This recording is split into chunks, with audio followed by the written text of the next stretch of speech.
Hi Cancer, this is Jov. Welcome po sa ating channel. Gamitin ang reading na ito bilang gabay lamang. Kung naka-resonate kayo, comment down. Kung hindi kayo naka-resonate, ibigay niyo po sa iba kasi general reading po ito. This is for you, Cancer.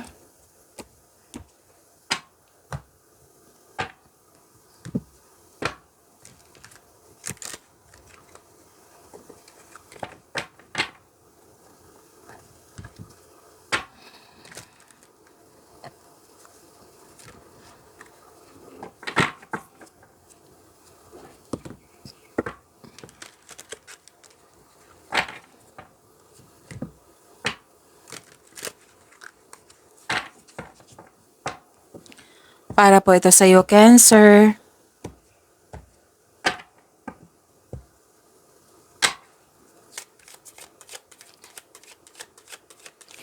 Maraming salamat po sa inyong patuloy na suporta at maraming salamat din po sa mga hindi nag-skip ng ads.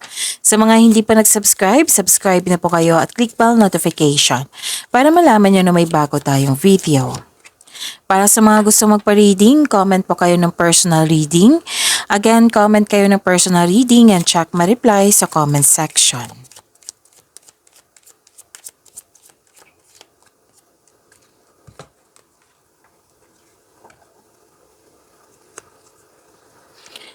Cancer. Okay. May transformation. May nakita ako ditong ending with new beginning. Nahihirapan ka, nabibigatan ka, pero tinulungan mo yung sarili mo to move forward. Okay? To move forward, nag-let go ka at dyan. May nangyari ng transformation. So, this is ending with new beginning. Pero then, may concern ka sa isang tao na mahirap kausap. Mahirap kausap at may nakita kong separation dito eh. Pwedeng end of contract, closure, nag-put limitation, nag-set ng boundaries, pwedeng iniiwasan, pwedeng tumiwalag, umuwi, umalis, pwedeng literal na separation. May nakita kong ganyan.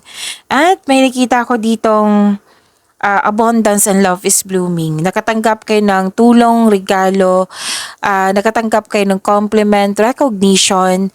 So, abundance and love is blooming. Kitang-kita ko yung happiness mo dito. May malaking influence ang isang lalaki. Oo.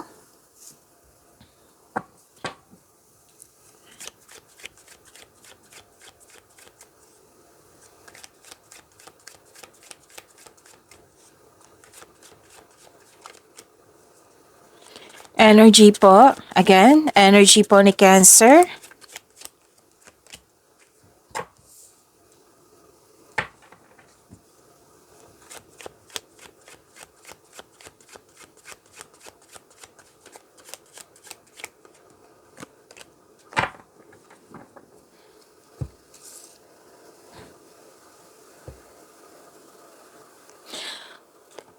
Kung may napansin kayo na repeating message, meaning to say pinupush ng cards niyo yan. Like for example, nanood kayo sa isang video reading natin at dito rin. At may napansin kayo na repeating message. Yan po yung pinupush ng cards na kailangan yung bigyan ng atensyon, solusyon at aksyon kung maaari po. So, ano yung energy ni Cancer?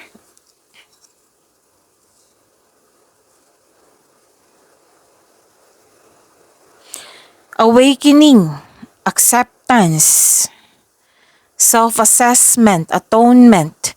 Lumabas dito. Oo, yung transformation na sinabi ko kanina sa inyo na may new ending with new beginning. Oh, andito po sa tarot cards nyo. Nag-clarify po. So that is a repeating message. Pay attention. Okay? And may confidence ka dito. Oo, lumakas yung confidence mo dito. May parating na paghahatol or may pagbubunyag. Or maaari din may magsasorry sa'yo. This is also means accept and release.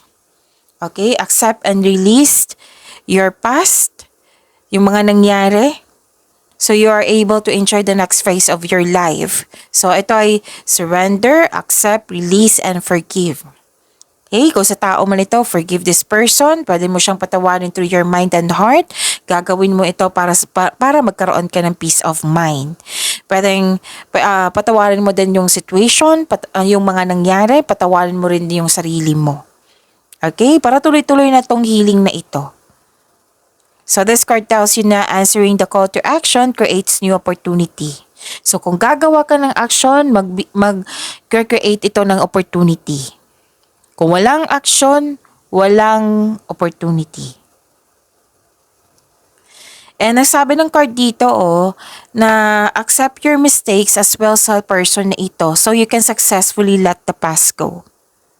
Maari din na may balak kasing dito, may energy kasi dito na magpakita sa iyo yung dating nasaktan ka ng isang tao para humingi ng tawad sa iyo at mag-put ng closure. Pwedeng ikaw ito or siya. Pero most likely siya. Sino man yung nasa isip mo ngayon. Sabi ng card, seek forgiveness in order to move forward.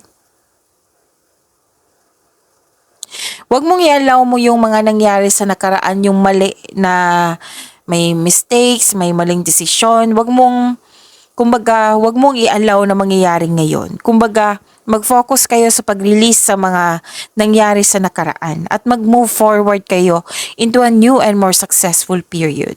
Remember, pwede ito sa personal life mo, sa love life ba, or sa career and money ba? Oo. And acknowledge for your success. May parating po. Acknowledge for your success is coming. Actually, may financial growth ako nakikita dito.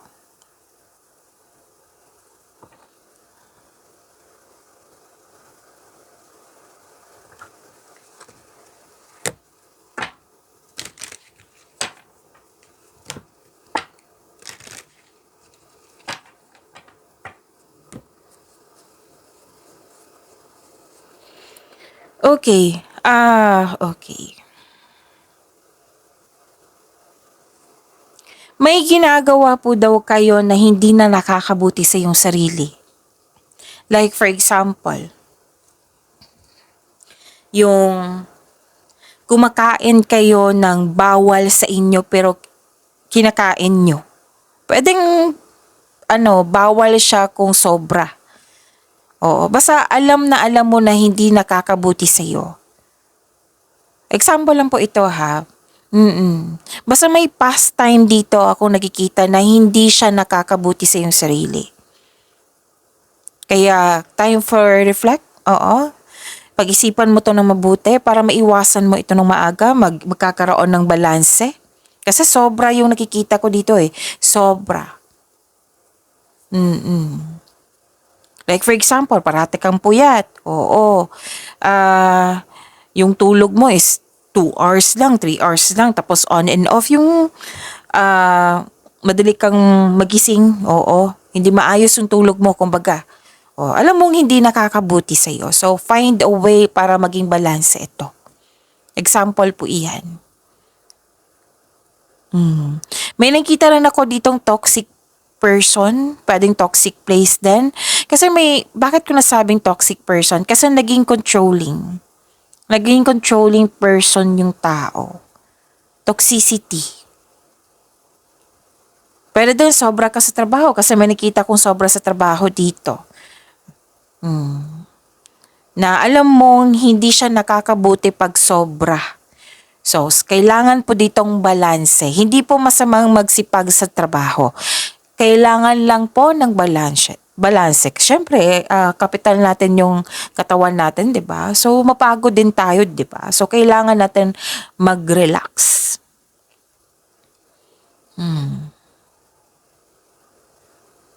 Kailangan ng pahinga. May toxic person talaga ako nakikita dito. So, yun. Kailangan ng freedom po. Kailangan ng recovery. Kumbaga, free yourself from this kind of toxicity. Free yourself sa mga hindi na dapat gawin. Kasi, yung mga nangyari or ginagawa mo na hindi nakakabuti sa iyo. So, free yourself. Kailangan ng bigyan ng pansin. Okay? Kailangan magkaroon ng recovery. Lampasan niyo po ito. I-overcome niyo po ito. Kung may bad habits dyan, ayusin niyo. Okay? Hmm. At may nakita pa rin ako dito na kunin nyo lang po ha kung ano yung nakaresonate sa inyo. May nakita kasi ako ditong pwedeng concern to sa iyo or concern mo sa isang tao na naging materialism. Oh, like for example, gasta ng gasta. So, anong gawin yan? Oh, control. Control. Monitor your money. Save.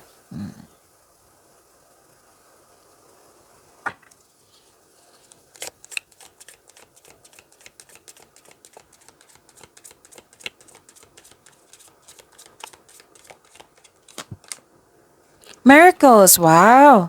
Miracles are everywhere. Milagro po. Keep the faith. Ganda. Claim niyo po. Miracles.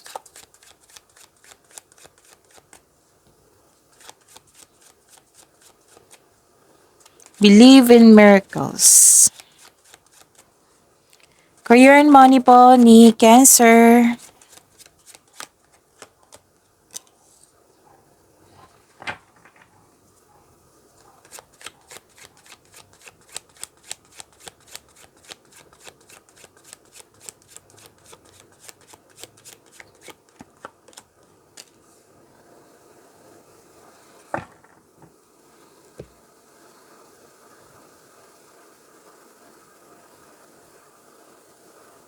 Okay. Cancer. May celebration ako nakikita dito. Pwedeng special event to. May gantimpala kang matatanggap po. Maari man na promotion or recognition.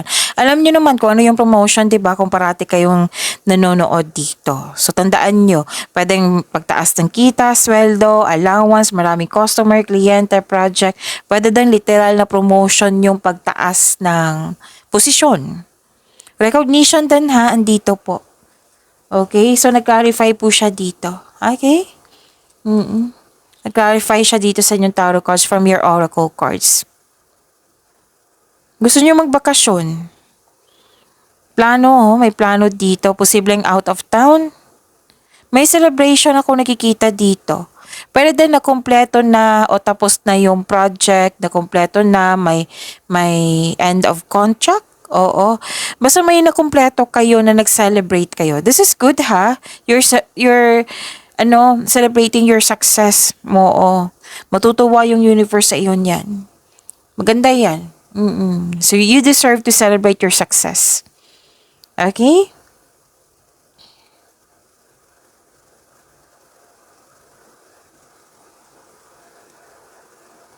Dalawang card na mismo nagsabi dito from energy to here, na sobra sa dami ng trabaho. Sobrang busy.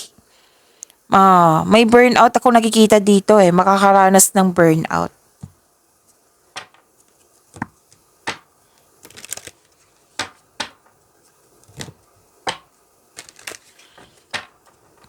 Ask for help para hindi mo dala lahat yung gawain. Okay? Kasi nakita ko dito maraming gawain. So, dalawang card na po mismo nagsabi dito na tapos or malapit nang matapos yung mga ginagawa mo dyan. Pwedeng project din ito. Isip-isip mo dito Cancer, na gusto mo magbakasyon, mag-rest. O mag-staycation na sa bahay, mag-rest, magbakasyon. Yan yung nakikita ko.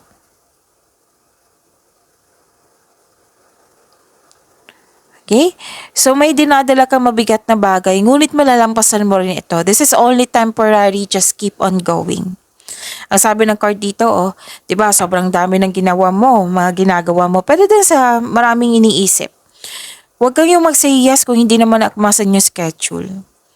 Oo, para maiwasan itong pag-burnout, para maiwasan tong burnout na ito. Okay? Ask for help para hindi mo dala lahat. Okay?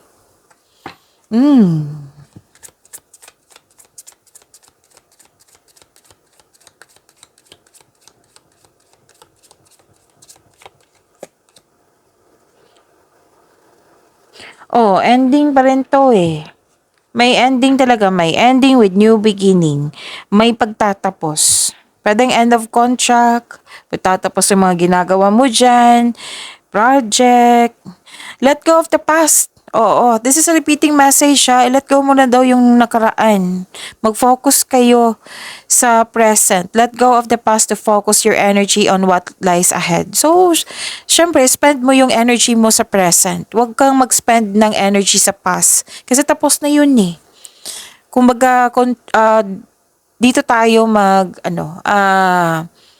mag-focus sa mag-control natin. Huwag kayong mag-focus sa tapos na or hindi mo mag-control. Okay?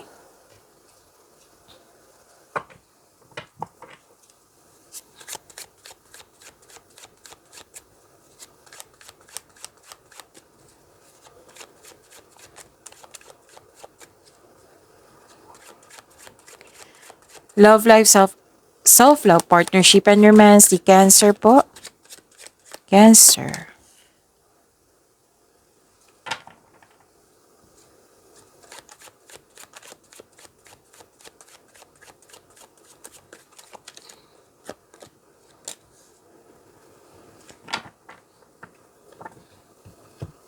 Okay.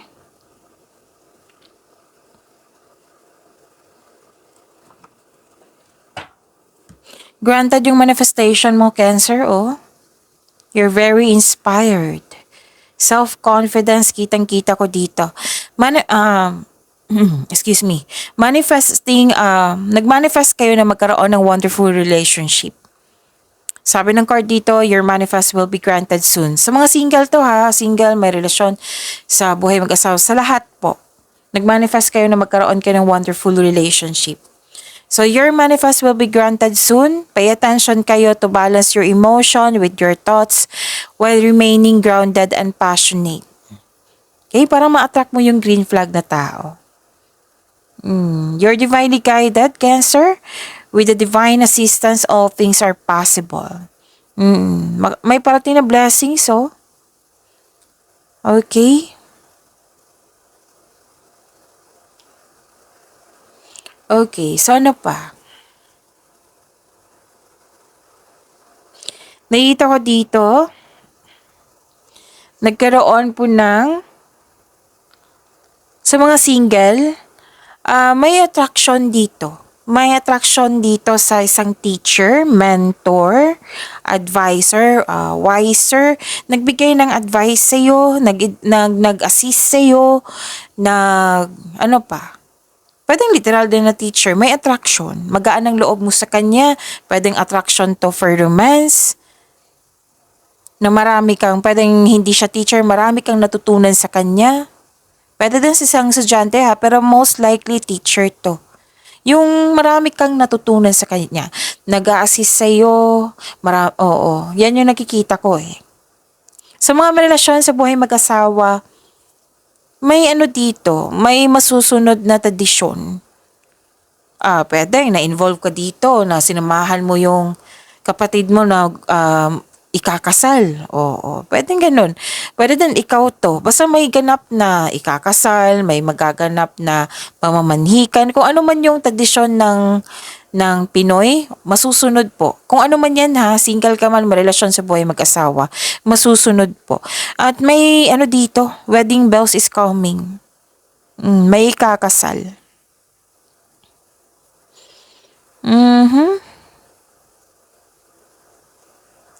Babala po daw sa palaging masyadong mabait, Cancer. Hindi naman masama maging mabait. Syempre, kailangan, di ba? Yan yung kailangan maging mabait. Pero may nakita kasi ako dito na nag-aabuso sa inyong kabaitan. So, be careful na lang po. Kasi you're showing your kindness to everyone and that is good. Kaya lang mag-ingat lang po sa mga nag-aabuso. Okay? Okay, so pwede na nag-take ng board exam. Basta pagsunod ng tradisyon, basta may masusunod na tradisyon. Pwede na nag-uusap kayo regarding sa education or sa isang teacher. Or pwedeng hindi literal na teacher, yung nagtuturo, marami kang natutunan.